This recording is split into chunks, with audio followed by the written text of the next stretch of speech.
তুমি তো ঠিকই কইছো। আমি তো বড় বৌমারে যখনই দেখি খালি দিয়ে আমার পোলাটার লগে কথা কয়, কাম করবো কখন আর খাইবো কখন। আমার রাজু কই? রাজুরে তো দেখতেছি না। রাজু তো অফিসে। অফিসে মানে? হ, তোরে তো ক হয় নাই, রাজুর সরকারি চাকরি হয়েছে 6 মাস হয়েছে। কি কইলাম? আমার ভাই সরকারি চাকরি পাইছে, আর তোমরা এই খবরটা আমারে দিলে না? আচ্ছা ভাইজান, আপনি যেমন আমার করে সবাইকে সারপ্রাইজ দিচ্ছেন, ও আপনারা সারপ্রাইজ দিতে চাইছিল।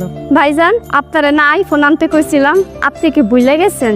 তুমি এত ব্যস্ত আছো, দেখো না আমার বাপ জানে কত বড় লাগেজ আনছে। এই লাগেজে যা কিছু আছে সব তো আমাকে জন্য আনছে, পাড়া প্রতিবেশীর জন্য তো আনে নাই। বাজার ব্যাগটা দেখ, আমি ঘরে লয়ে যাই। আমার ব্যাগে তো কিছু নাই। কিছু নাই মানে? আম্মা, ওই দেশ থেকে আমি একেবারে চলে আইছি, আর কোনোদিন যাবো না। তুই সব কি করতেছ বাপ?